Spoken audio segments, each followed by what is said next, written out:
Hello everybody, tonight I am going to be running this Terra Rift.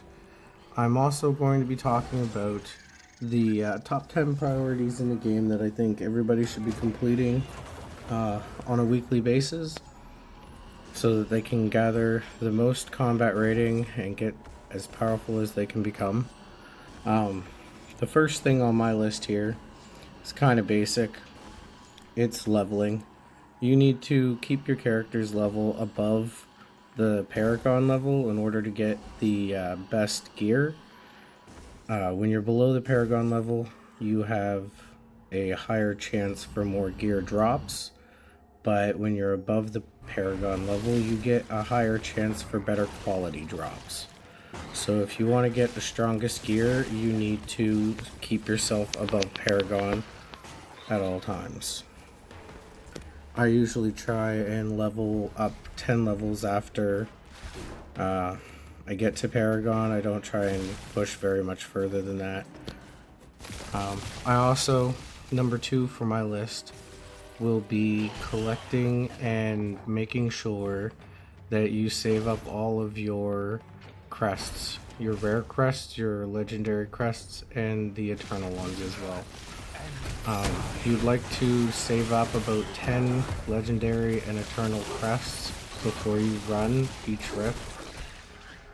I find there is two sort of benefits for that. One, it feels like you get more 5-star gems more often because you're not running as many rifts, and you don't get nearly as much time spent in rifts when you could be using it on different things. So make sure that you gather from all the events and your Warband raids and everything that you can, and make sure that you get all of your weekly and monthly crests from the shops and traders so that you can max out the amount of crests you get each month. We would also like to remind you that running rare crests as well does give you a small chance for a legendary gem. It also has a small chance for a 5-star gem as well. It's just so small, it's barely ever going to happen. Unless you require it for a quest, I don't really suggest running Elder Rifts without having any crests in there at all. You should at least put rare crests in. So number 3 will be gems. We need normal gems and legendary gems. We will want to keep at least one copy of every rank 5 gem just in case we want, or every 5-star gem just in case we want to put them in as like this one here. I think it is. It's not there right now, but as an auxiliary gem, so that you can use its properties or whatnot if you're trying out different builds, or you just want to test something out, like if you want to level it up and actually spend the time and money in getting some of them. Just so that you're aware, I'm not a really big spender in this game. I've spent just around $1,000 over 2 years. I don't have a lot of huge rank 5-star gems. None of them are rank 5. I only have 3. They are all 4 stars though. I did manage to find them. With the normal gems, we're going to want to have as many as possible.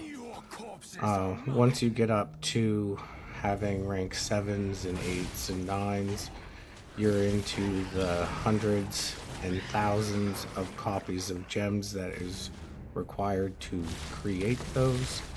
So you want to collect as many as you can. Being in a party of 4 people allows you to collect, I think it's like 10 gems a day. Also, if you are running your hidden layers every week, every week, I think you get 63 gems or something like that from the week that you can get out of your hidden layers. So I suggest running all of those as well. Especially if you're a new player and you need to level your gems up. it is going to take a while. Like I said, I've been at it for 2 years. The highest ranked gem I have is a 7. Some of them are 6s, but it takes a while. Most of them are stuck at rank 5 at the moment. There's a lot of copies of gems you're going to need. Number 4 will be what I'm doing right now. It's your terrorists. You need to make sure that you get all of your 10 terrorists every week done. The times on the server are 8 a.m. in the morning until 2 p.m. in the afternoon. You can run terrorists. They open every half an hour for 13 minutes. And you got 3 Stygian Spires, or 4 Stygian Spires to destroy in each one, and you want to destroy all 4 of them. That way you get at least 1 terror essence out of each terror rift that you do.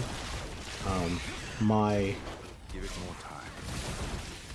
From my experience, I do find that you get more than 1 each rift that you run. Sometimes it's like 3 or 4, and you usually get a piece of legendary gear, which is an eternal piece as well, usually. Not necessarily a 3-3 or a 3-4, but they are still on the higher quality end of gear. All of the eternal gear will be. It has a higher chance of being exceptional items as well, so even if it's a 2-3 or a 2-4, it's still usually a pretty high combat rating on them. And for the Oblivion Pillars and the Hellslayer bounties, you can run 10 of them each week, and in the Codex there is a place for a reward that will give you a 3-3 or a 3-4 exceptional item. That is an eternal piece of gear with the additional stat skill bonuses on it for the magical attributes to your skills. So you can get things like 6 skeletons instead of 4. Also, I'm going to be trying to collect my terror essences up as well, so that I can see what the actual drop rate is on the 70 plus essences per week. I almost forgot to run this boss. Usually kill him so quick that but I forgot to let it spawn. There's another terror essence for me. But yeah, I'm going to see what the drop rate is on having 70 plus run per week, just so that you guys don't have to. Also, the next one will be Warband activities for the week. You want to max out your Warband activity points so that you can max out your tableau as quickly as possible, especially for the new players.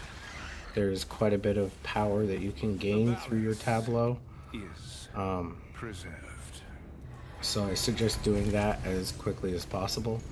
Right now, I believe it is, yeah, 1358 it said there right quick before it popped off.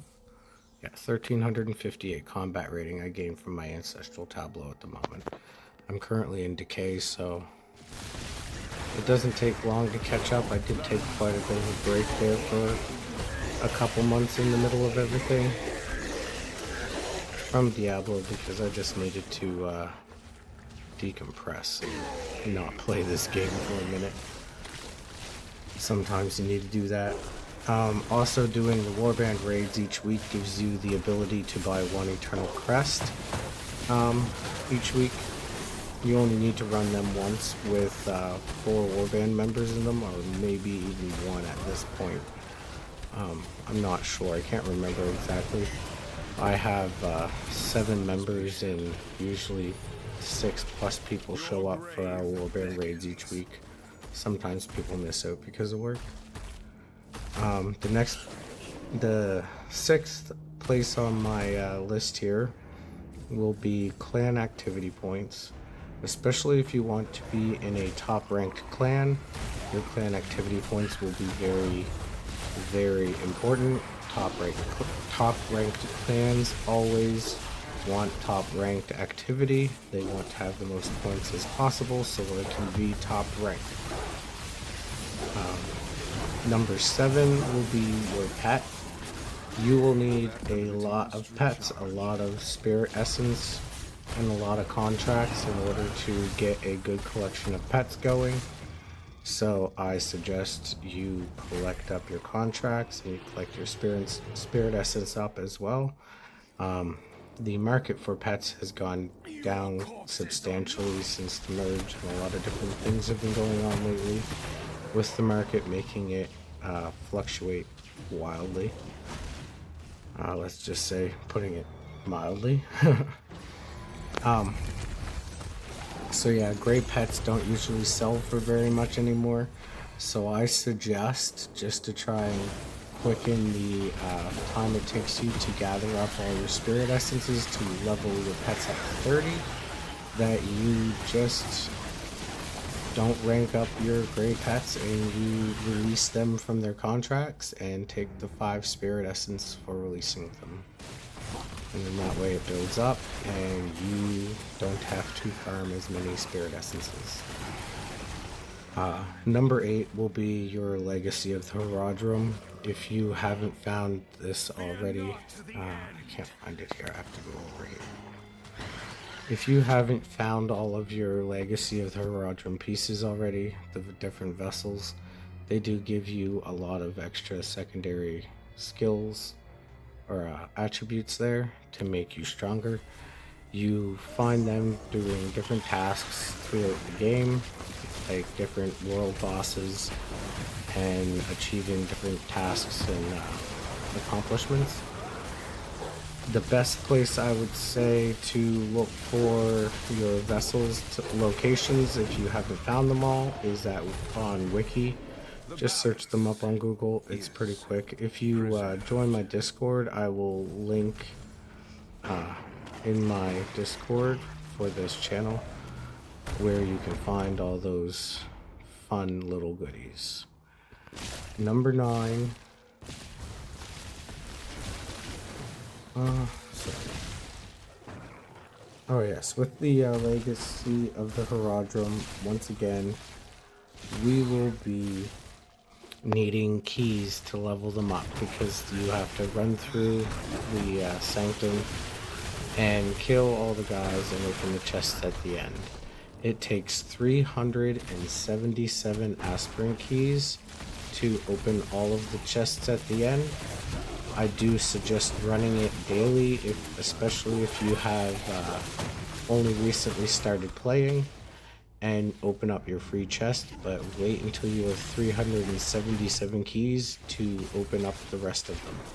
That way you will get the most upgrade stones for your value and time for running through that as well, so you don't waste a bunch of time running that every day and we're getting a couple stones for your keys.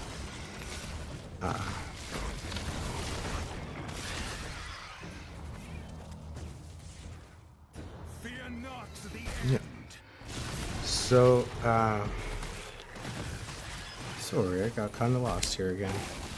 Distracted from playing everything. So number 9 will be your challenge rifts. I believe that's where I'm at now, right? You're going to want to push your challenge rifts at least every 5th level if you can get somebody to help you as far as they can reach. That will give you the most stones to upgrade your secondary items, like your set items for your hands and feet and your jewelry. That's the only place to be able to get those specific upgrade materials, as well as through the challenge rifts. So you want to push your challenge rifts as far as you can. After you've had somebody open up all your challenge rifts, you want to do the ones in between up to the combat rating you have to get the rest of the rewards as you grow in power. Number 10 will be awakening all of your gear. You're going to want to awaken all of your gear. You'll be making platinum off of the market, selling. I suggest only the highest paying gems, using the rest of them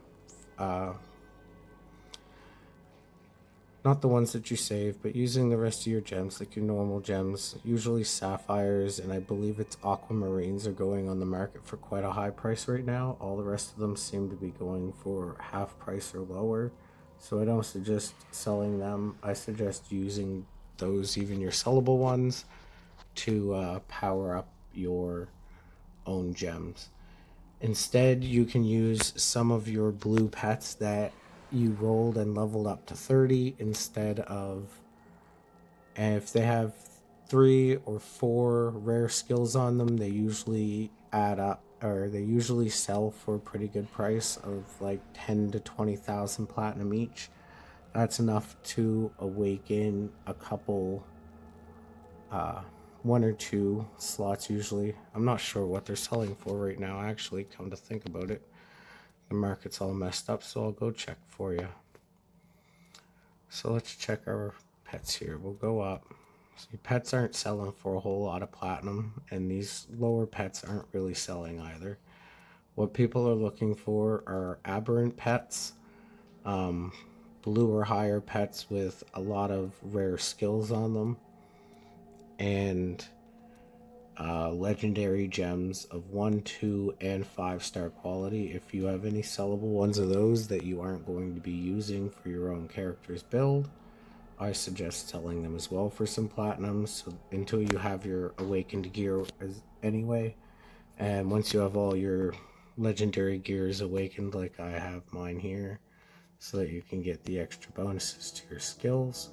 Like my command golem has a extra decrease of 10% because it's awakened, and it has a rank 5 or higher gem in it. It doesn't matter if it's a rank 1 or it's a 1-star, a 2-star, or a 5-star gem of any quality. If it's rank 5, it will awaken your gear with that skill. And if you enjoyed what I believe should be the top 10 most, or my top 10 priority list, that's what I do every week. And I try to clear all of it in order to gain as much power as possible. Also, don't forget to check out your events, and like Festival of Dawn, Conquerors, Hunger and Moon, Fracture Planed. There are a bunch of good rewards you can get from each of these. Most notably, the Hungering Moon event, you can get legendary crests, relic pearls, and set items. And don't forget to run dungeons as well in your spare time if you don't have anything else to do. Also to level up, as well as finding set items. They only drop in dungeons and from event rewards.